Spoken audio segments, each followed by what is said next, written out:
Welcome to the VFT or the Venus Flytrap podcast. I'm your host, Dr. Stephen Paul Edwards, and this is where we talk about all kinds of relationships, but primarily toxic relationships. Why do we get into them? How can we avoid getting into a toxic relationship? How do we create them? All right. Why do we stay in them? And how do we get out of them? As well as how do we never get into a VFT or Venus flytrap relationship again. All right. So this is all usually because we create patterns when we're children that follow us through our lives until we heal them. But most people are not, taught what the hell is a pattern, right? And how do we change patterns? So we're going to talk about that, right? How do we identify and break these patterns? So we're going to talk about prevention before the cure, which is the better way to go. Most people are trying to cure something after the fact that they have completely destroyed their life or had some very destructive relationships that have really affected them in a negative way for a long time. Okay. So everything is a relationship, not just your boyfriend, girlfriend, your husband, your wife, your spouse, your serious or your committed other, whatever you want to call it, right? You also have a relationship with money, your career. Everything is a relationship, but all these patterns bleed into all of these relationships. People say, I work my ass off and I never have any money. Well, because of patterns in your childhood, right? You're not seeing opportunities, or you're not seeing the patterns that are pushing money away from you.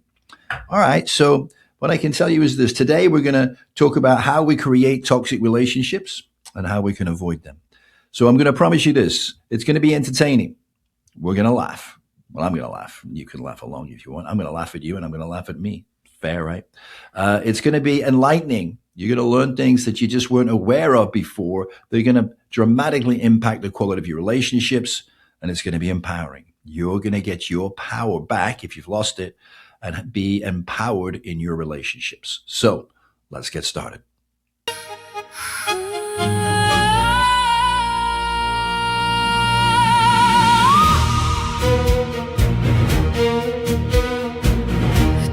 Suit in a London rain. He built an empire to mask the pain. A self-made man with a heart and heart, watching the world from a place apart.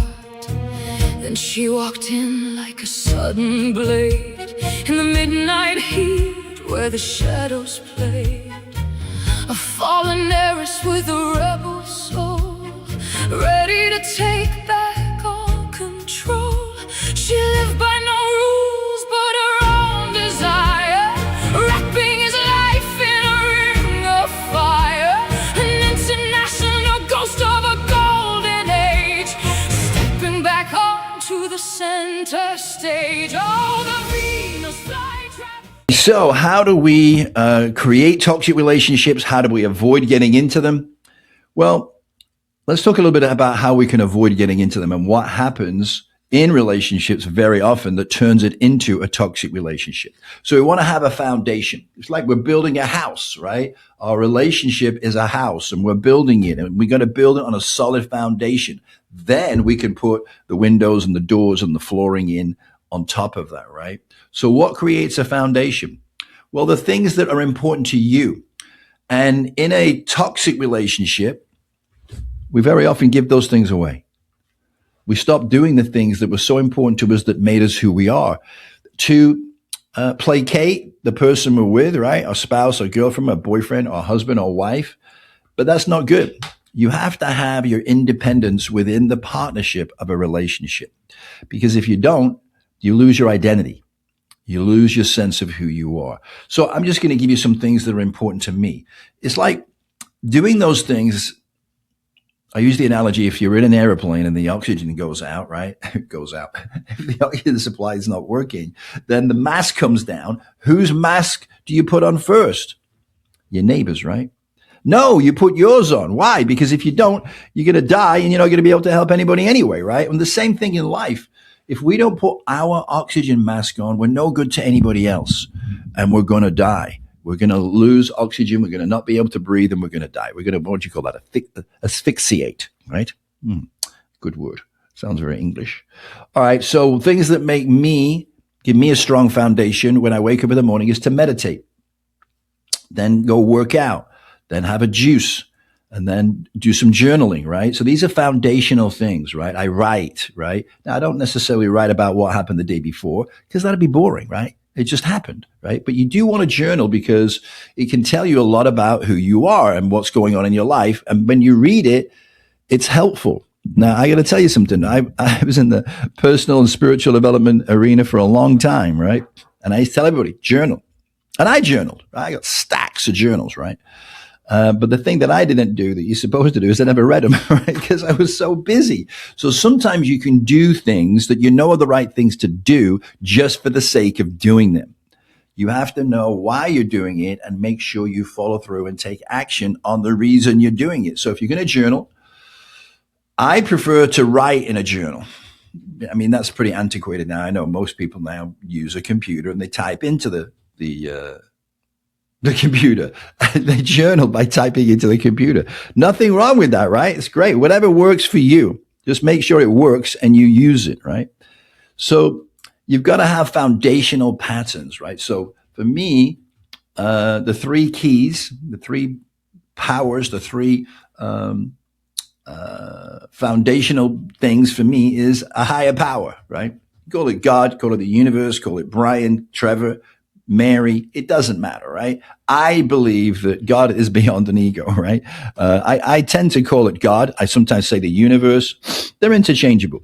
It's the same persons, man or woman. Anyway, we're not going to get into that. God. Second, your spouse, your family.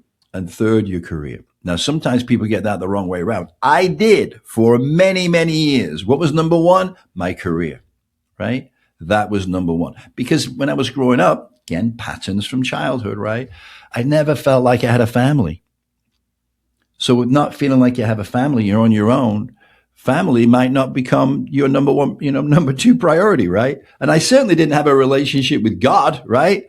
I went to a Christian school. We sang hymns every morning in assembly. We read from the Bible, but it just didn't resonate with me. It didn't make any sense to me, right? And we'll talk about that later on, right? Mostly because it was authoritarian. I didn't like authority. But anyway, we'll talk about that later. All right. And then we've got to have rules. We've got to have values. We've got to have beliefs, right? And we got to make sure that if we're going to be with someone, that they're at least aligned with the things that are most important to us. Because if they're not, it's going to create problems, right? So let's talk about some of the things that causes problems in relationships that we could avoid, right? So we got to get to know someone. If the relationship moves too quickly, it's okay, but you don't want to be getting married yet, right? And you don't want to go too far because when you first meet someone, you are not meeting the person. You're meeting their representative, right? The person that they want to project into the world that's so great, so perfect. And for a while, it's going to seem like you could do no wrong, right? And they could do no wrong, right? Until then something happens. Maybe they fart or whatever, and suddenly the bubble is burst, right? Now you start to see the real person, and then you can evaluate that. It doesn't mean that you can't be passionate. When you first meet someone, you get into a relationship, you can't keep your hands off each other. Well, you shouldn't be able to keep your hands off each other. And it all seems blissful. It seems perfect. But sometimes that person can turn into a toxic relationship. But sometimes you can play a significant role in that too. That's what we're going to talk about. All right. So the next thing is after those foundational things, like your mission, your vision, and purpose. Those are foundational things that you do not want to leave and stop doing because you're in a relationship. A lot of people do that, right? So I did all that in my relationship with Tamaz, right? She became my magnificent obsession. Again, nothing really wrong with that as long as you're not losing your identity, which I did, right? And you give it away a little by slow. It's not like you just stop doing everything that makes you who you are right away. It happens little by slow. And sometimes they're going to participate in getting you to let go of those things because very often in a toxic relationship, the other person wants you to have no support system. They want to isolate you. They want you to stop doing the things that give you power, right? That make you who you are, so that they can then devour you like a Venus flytrap does, right?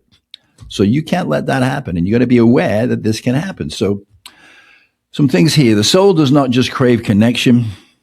The soul also craves completion.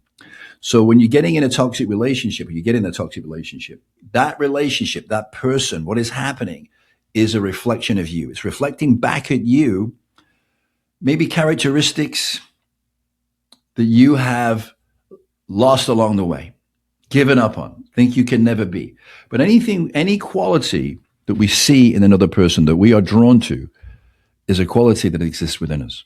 And therefore that mirror is showing you, yeah, you like their confidence, you like their authenticity, you like their honesty, you like their integrity. You like the way they move in the world.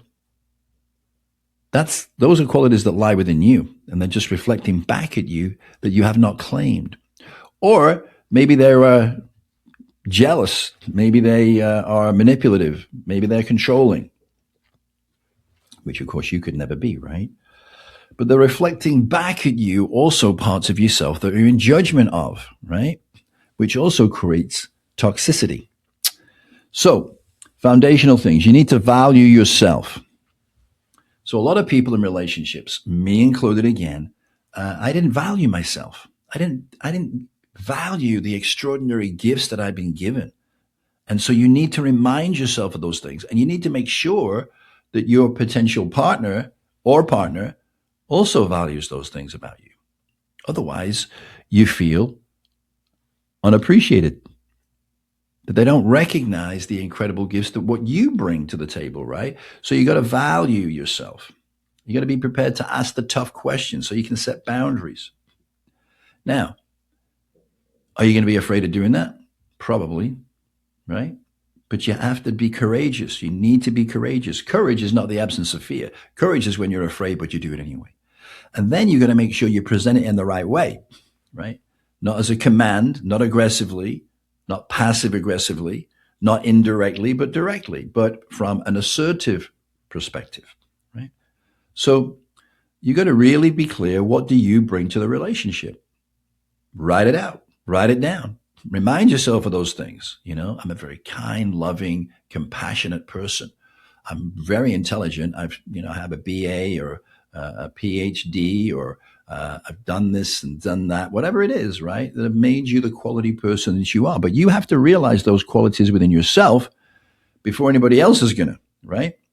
And by bringing that to the table, by bringing that up, feeling more confident, feeling more certain of who you are, and you're treating yourself well, you have to remember, we teach the world how to treat us, right? So you're going to be really respectful of yourself, appreciate the gifts that you bring and what you bring. All right. So what do they bring? What do they bring to the relationship? And there's nothing wrong with asking the person, I've shared with you what I feel I bring to a relationship. What do you feel that you bring to a relationship? Nothing wrong. It's a great question. And then they're going to tell you and you're going to go, wow, okay, that's pretty good, right? Or, yeah, I don't know about that. So what are your expectations of your partner, right? And it seems crazy. It's little things, but they make a big difference, right? Do they take care of themselves and their appearance? Do you, right? Do they work out? Do they? These are things, obviously, for me, because this is the way I live, and I want to live with someone who's going to have the same values and the same expectations as well, right? So do they take care of themselves and their appearance? Do they work out? Do they eat healthy? Do they drink? For me, I don't do alcohol, I don't do drugs, and I want to be in a monogamous relationship. Are they aligned with that, right? Because there's no point if they are polyamorous, it's not going to work, right? It doesn't mean being polyamorous is wrong. Nothing wrong with it, right? That might be for them, but if it's not for you, when do you need to know that? Going in, right? All right. So, personal hygiene. Are they tidy, untidy? Who takes care of the household? It's going to be them, right? I'm kidding, right? But here's the thing. For me, let me give you an example here. So some guys want to come home to a cooked meal. I don't think I've ever been in a relationship where my partner cooked anything, right? Very rarely, maybe a special occasion because they cooked me dinner, but it was definitely not come home from work and have a cooked dinner. And I didn't want that because, again, from childhood, that wasn't a positive experience for me. It was stressful.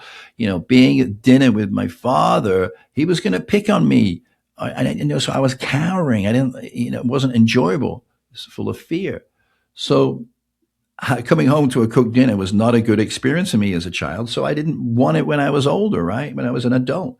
And most of the women that I was with could never cook anyway.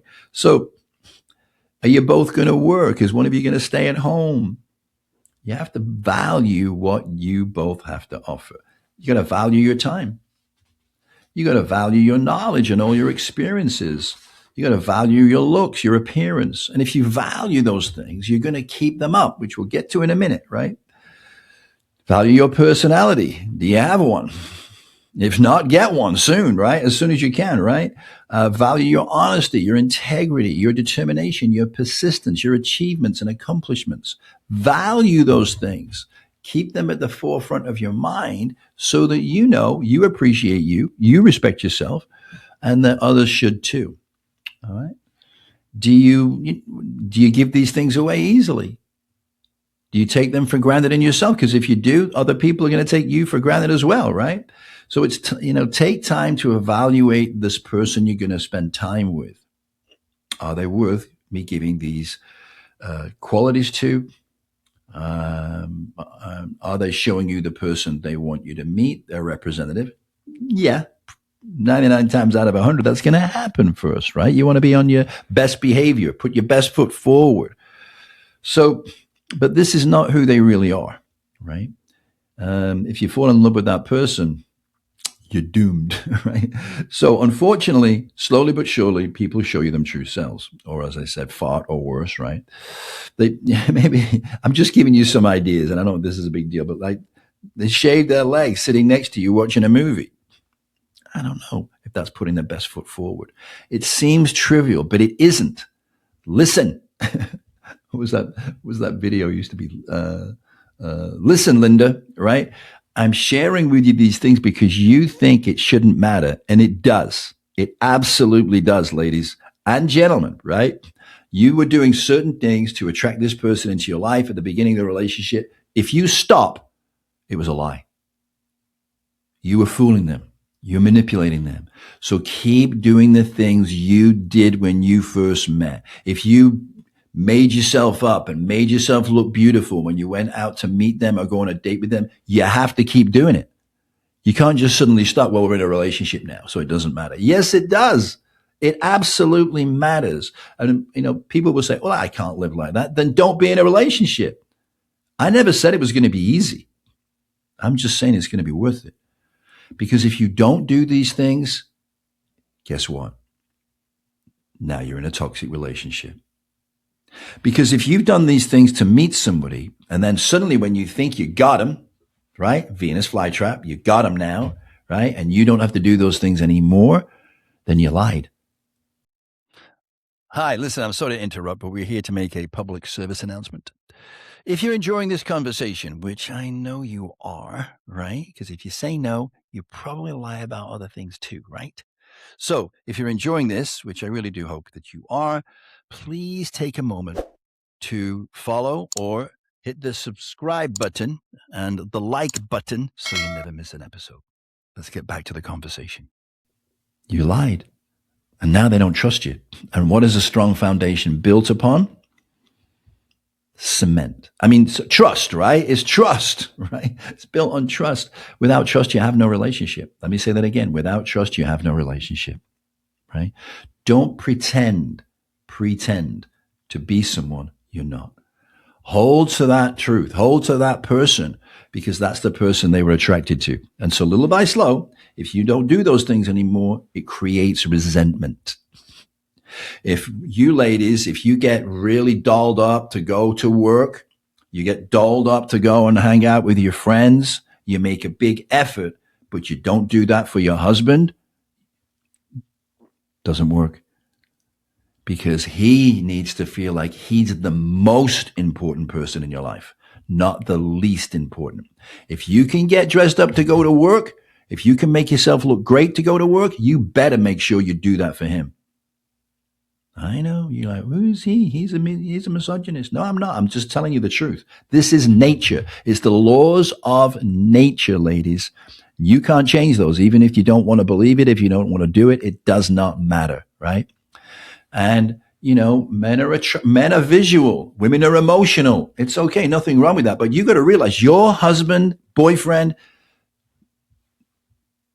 significant other is visual. You already know this, right? He looks at beautiful women, right? You don't sit necessarily through a magazine of looking at good looking men. You don't care that much. What you care about is how they make you feel, right? Just saying. All right. So, when people go on dates, they fall in love and they are showing you the person they want you to meet. They're represented. This is not who they are. Okay. Right. All right. So, in other words, you stopped doing the things that made them fall in love with you. It was all a lie. You're telling them it was all an act. You are the Venus flytrap. Now, you have caught the fly, you don't care. Or maybe he doesn't give you attention anymore. It's quality time. Doesn't give you quality time, right? He doesn't bring flowers home. Doesn't buy you things. Doesn't give you gifts, right? He doesn't tell you he loves you or that he adores you. Doesn't give you words of affirmation. He doesn't show it. He doesn't touch you as he did, hold you, care, or show. Physical touch. We all need it. Some more than others. Doesn't do random acts of kindness. It could be something simple like just, you're reading, you're working on your computer, and he brings you a cup of tea. Right? Doesn't say anything, just makes a cup of tea for you. All right? He doesn't take you out or show you off anymore, right? Women want to feel attractive. They want to feel beautiful. They want to feel desired.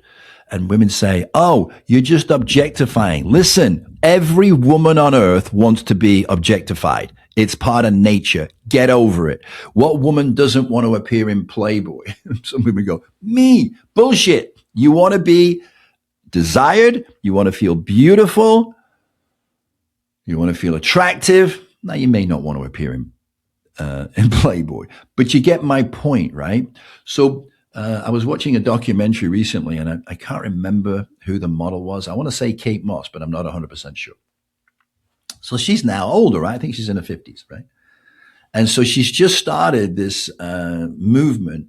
Well, she hasn't started the movement. She's part of a movement now of women in their 40s, 50s that are accepting and reveling in their beauty, right? And actually now doing modeling again, right? Great.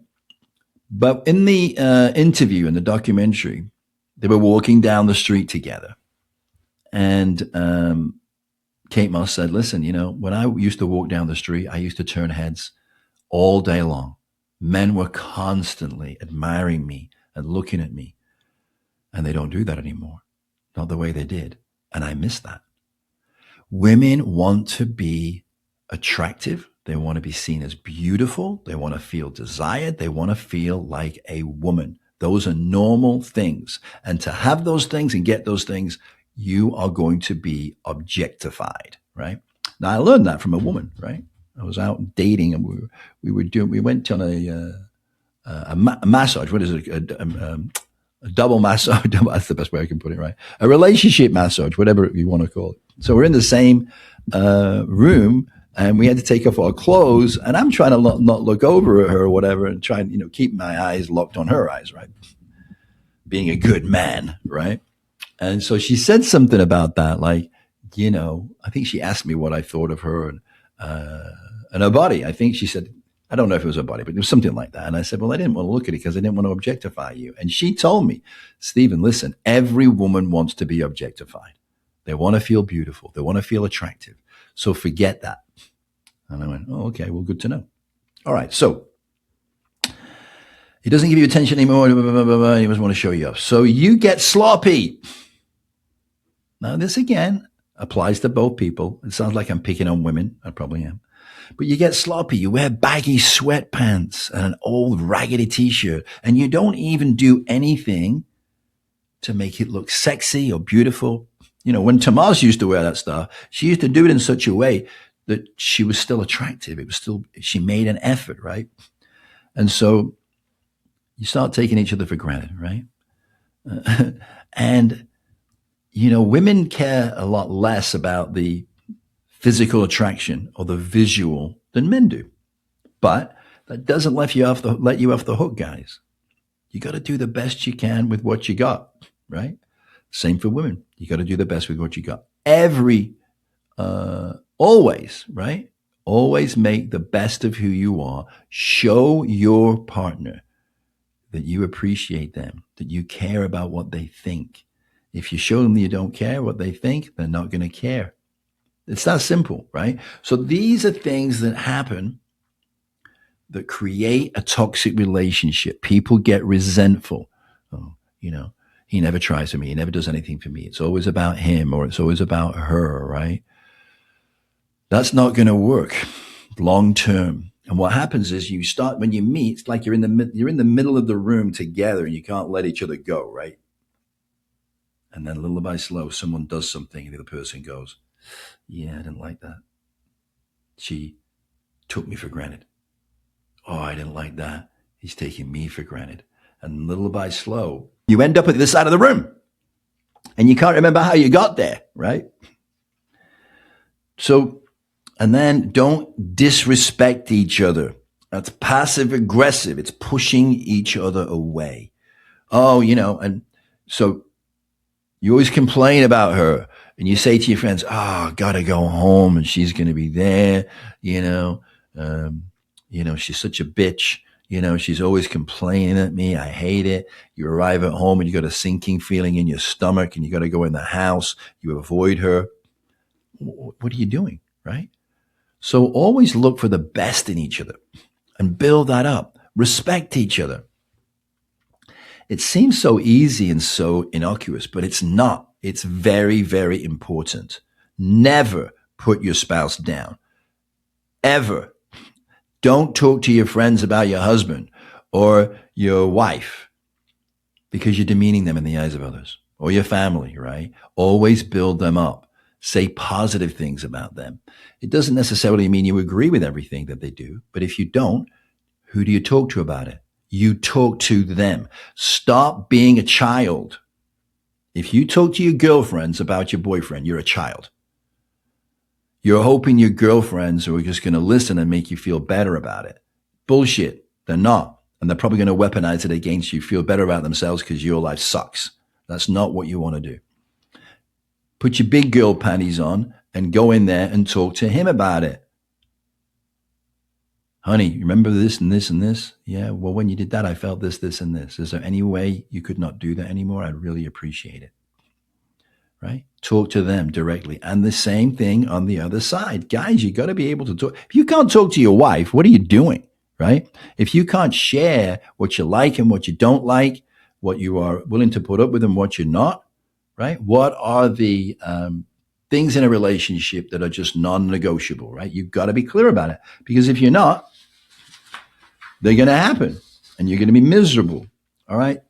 Never put them down and never, ever, if you have kids, never do it in front of your kids either, right? Don't argue in front of your kids. Keep it private. I know this sounds like a lot of work, but it's worth it. Because if you don't do these things and you break these laws, and they're laws, they got to be laws, right? You got to write them down. And this is not going to happen in my marriage. This is not going to happen in my relationship. I'm going to protect it like it's the most important thing in my life, because it is. Right?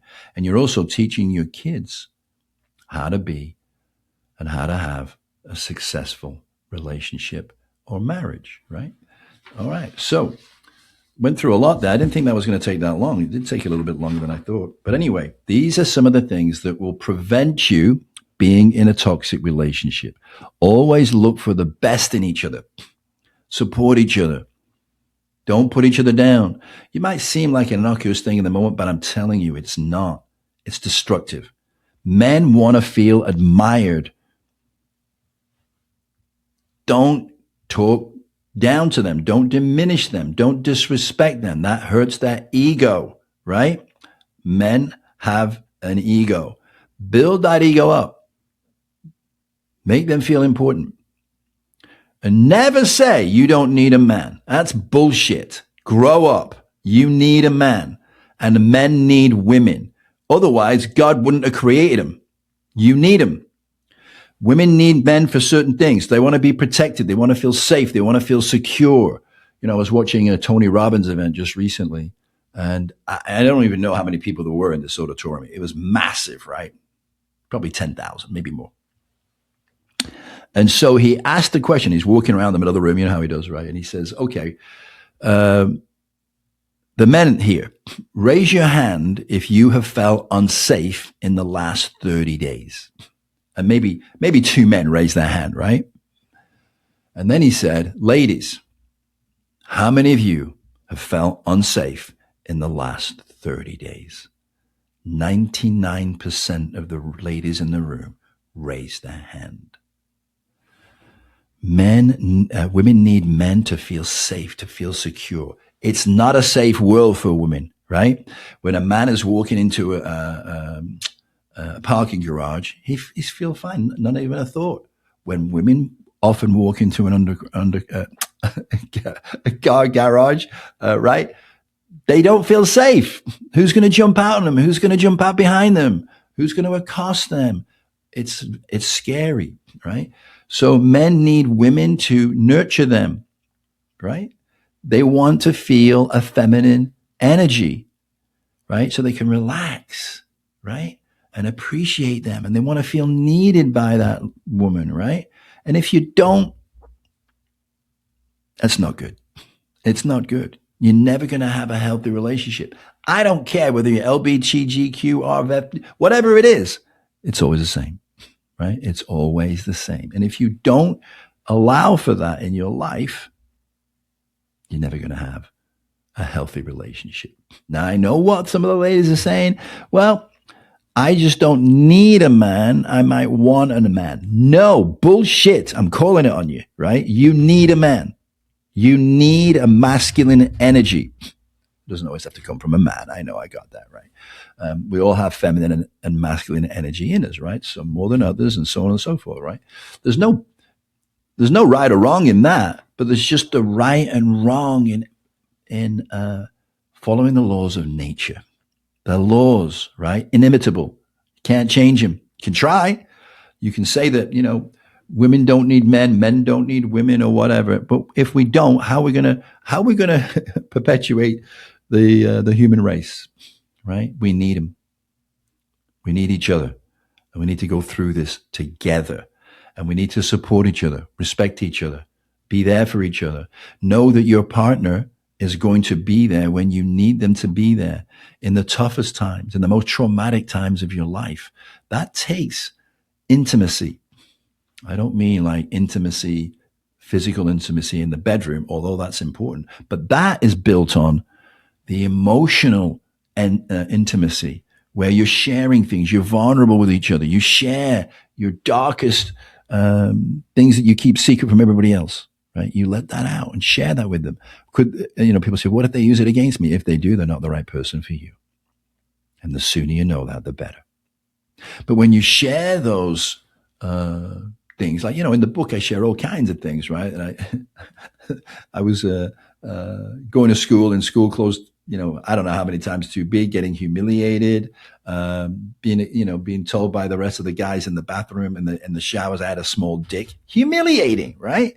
But when you share this out loud, people are going to laugh and go, that's not a big deal, really. You were children, right? Whatever, I hope, right? So when you can share those, you don't have to put in a book, right? I'm just saying, but when you can share those things with your partner and trust them with things you've never told anybody else, that's intimacy. And that kind of intimacy will follow you into the bedroom. And that will mean you trust them there. And then you can have the kind of sex you really want rather than what you think they might want or what you want them to believe. You can be who you really are. We all have a light side and a dark side to our nature. There is a shadow side to our nature. And we're going to talk about that in future episodes too, and how to embrace it, how to accept it, which will give you freedom like you've never had before. So, in the meantime, I was going to read some soul truth. Oh, wait a minute. I'm going to read this to you, right? So, this is a phrase, a quote. I don't know what you want to call it.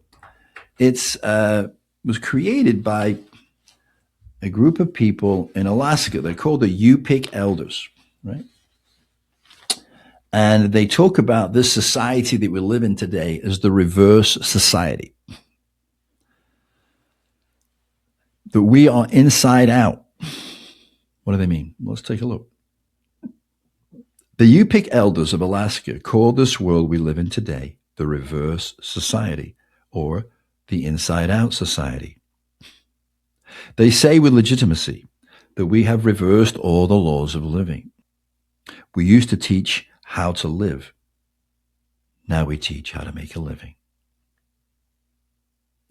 We used to honor elders, and now we honor money and possessions.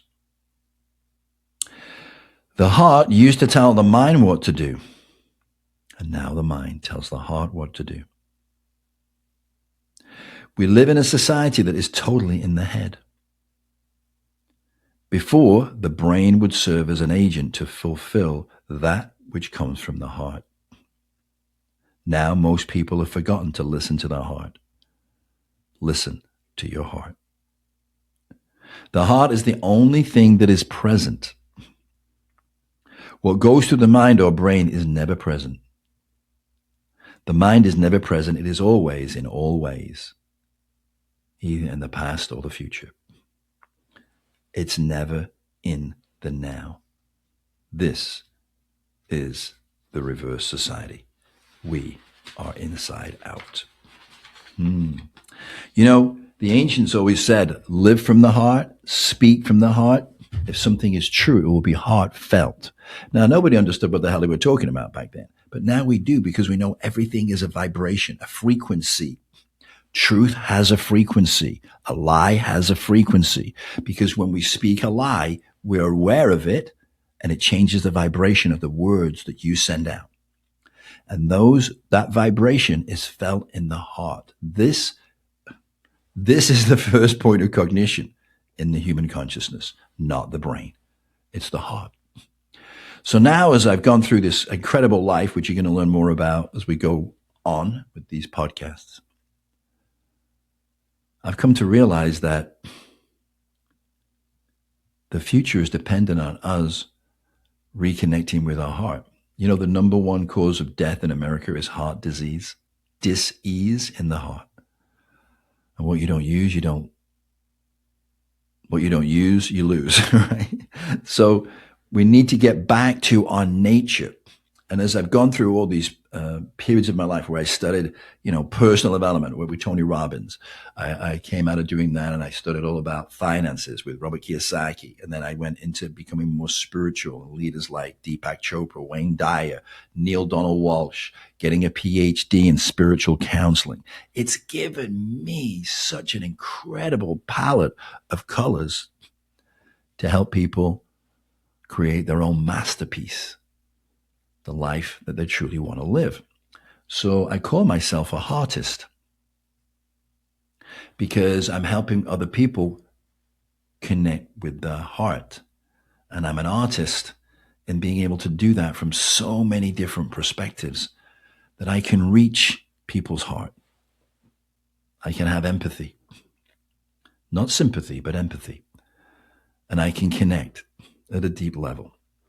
So if you do want to take any of this further, right, which hopefully you do, you want to identify some of these patterns you may not even be aware of. You're wondering why you keep meeting the same person over and over again in a different body, right? Where you're not sure what the pattern is, but you keep finding yourself in the same situation, which is not where you want to be. Then let me know. There's a link, I believe, in the summary, whatever you call it, at the bottom, right, down below, that you can get a complimentary 30-minute counseling session with me, so we can chat There's only so much I can do. I can't do this individually on a podcast. Every one of you is different, right? So this is very generalized. I say I don't like to generalize, which is always a good thing to say before I generalize, right? So I don't like to generalize. I like to get specific with you. And if you're interested in doing that, let me know. Let's chat. The first 3 chapters of the book, you can get a link to get the first 3 chapters of the Venus Flytrap, which is all about toxic relationship, right? And all the things you shouldn't do and all the mistakes I made in an hilarious, beautiful romance that'll make you laugh, make you cry. It's tragic. It's a beautiful adventure. It's all those things in one book, but you probably might see yourself in the story, recognize yourself in a non-confrontational way. And that's my hope for you. All right. There's also a guide you can get. I mean, there's so much free stuff coming at you, right? A guide for the 7 signs that you might be in a toxic relationship. So all that stuff is there available for you. Don't forget to subscribe, right? Get on our list. When you subscribe, we notify you of upcoming podcasts. It allows us to grow this podcast into something even more amazing than it already is, right? Maybe have some amazing guests on and do all those things. So please subscribe. Like the podcast if you like it. I know you do, right? All right. So that's it for now. Have a wonderful week. And just remember, nothing happens to you. Everything happens for you. Let's go.